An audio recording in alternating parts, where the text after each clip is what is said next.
Talking about some more prospects for you this offseason, guys you want on your dynasty team. And this week, we got a player that everybody's going to want on their dynasty fantasy football team. And that's Alabama running back Najee Harris. This guy is, I don't like to throw the term generational prospect around often, so I'm not going to use it here, but he's just about as close as you can get to it. And I think some would even argue that he is a generational talent. But for right now, I'm going to leave that label alone, but really close to that. So he's really good. All right.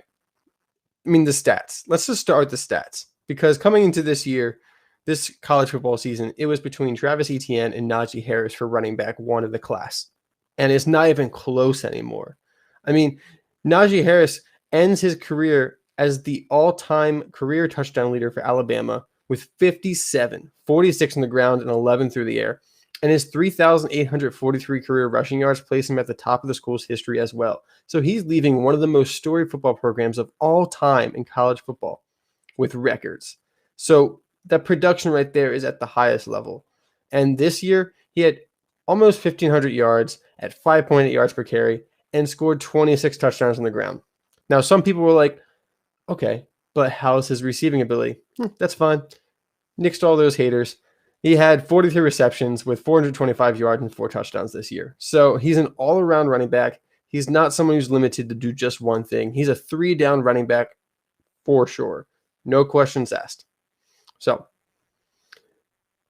I mean, strengths, weaknesses. We can talk about those, but I'm going to be honest straight up with you guys. There's not that many weaknesses, and the strengths are just about everything. He's a all-around prospect. He does everything great.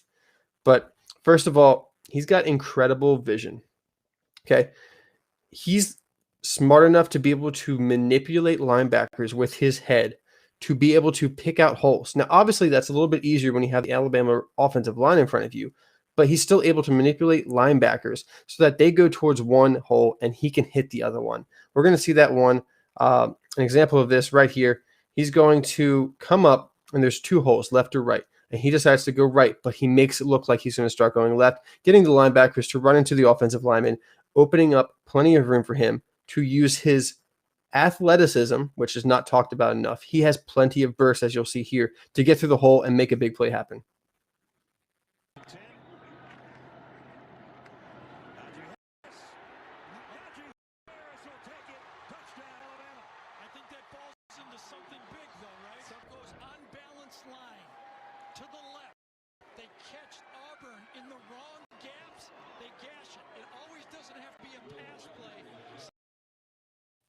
Quite honestly, that natural vision is hard to teach.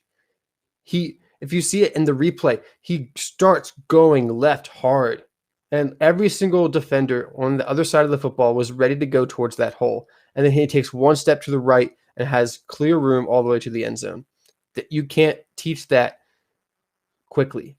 And it's something that NFL teams struggle with running backs. I mean, you can plug and play these guys forever, often for like average ability. But to be able to find guys with that kind of vision, that creates the difference. That makes the top running backs the next level. And Najee Harris has shown that time and time again on film. Also, I'm going to show you a clip that you probably have already seen if you watched the playoffs this year for college football, just further showing Najee Harris's athleticism. He's not just a big bruising running back. He is an athletic running back. You can run, he can jump, he can power through people. I mean, this clip really embodies him. In college football. Waddle working his way back. It seems like he might be available for the national championship game in 11 days. Hurdling is Harris, and now running down the sideline. And he's chopped out of bounds deep in Irish territory. That's a man of 6'2", 230 who went up and over Nick McLeod. That's just unbelievable. First of all, it looked like he was going to lose yardage on the play. He bounces it outside and then instinctively goes right over McLeod and turns it into a huge run. You saw the graphic. At 6'2", 230 pounds, he has the ability not only to bounce it outside when he needs to, but he can also jump over defenders and take it to the house. or at least get chunk plays. Yes, maybe he's missing that final top gear that some of the fastest players in the running back history have had, but he has plenty of speed to make those chunk plays happen. And one more I want to show you is we've already talked about his vision and his burst, his speed, his athleticism. He has great patience behind the line of scrimmage to wait for those holes to open up. And if he goes to a team that has a decent offensive line, his patience is going to pay off in dividends. He's also, at the end of this run, he's going to show some more power than this, but this is a nice mix of his patience behind the line to find the open running lanes and also his power to get yards after contact. Short throws so far for Alabama. Haven't seen him try to take the top off yet. Najee Harris. Terrific run. First down on a 12-yard gain. Yeah, I think we all kind of felt like this was the game for him to kind of break out because. See, and that's not a complicated run. It's not super flashy, but it shows that he does this all the time. He does this time and time again, and that's why he is one of the most dominant running back prospects to come out in the past couple of years. He's consistent, and he's got that NFL-ready size, NFL-ready athleticism. He's a plug-and-play option from day one. And his only real weakness is that he stayed at Alabama next year. Alabama senior right, as you could call it. Something we've seen with Devontae Smith, maybe. A player who came in last year's draft class and could have been a day 2 pick, but stayed the next year, and that was a day 1 pick. It's not like he was some guy who was not known and then broke out his senior year. This guy's been dominant. He's just stayed back at Alabama for a national championship. It worked out, and now he's probably going to be a first-round pick. Now, with running backs in the first round, we've seen very recently that it's a position that's not valued as high as it used to be. Najee Harris is a team player. He's a player that comes in and changes a team. He's someone that someone's probably going to take a chance on in the end of the first round, especially because then they get that 5th-year option on his rookie contract. And, with running backs, I don't blame teams for not wanting to sign a second contract. Najee Harris is going to be incredible for the 4 or 5 years the team has him. After that, you never know with these running backs. So we're looking at the end of the first round, which means his contract's probably going to be a bit similar to Clyde Edwards-Helaire. He signed a 4-year deal for almost $11 million, giving him a $2.7 million cap hit in his first season. And landing spots, because this is the best part of talking NFL draft. Let's just hear these landing spots and just salivate over it. And I'm a Ravens fan, so quite honestly, I hate this landing spot, but it's the perfect landing spot for production on the field and any fantasy football player, the Pittsburgh Steelers. James Conner is out and likely not being re-signed. That team needs a running back who can create space, a running back who can pass protect, and be all around because Benny Snell, Anthony McFarland, and Jalen Samuels are not it. Najee Harris can plug and play with that team, and with a couple fixes to the offensive line, they start to have a full offense.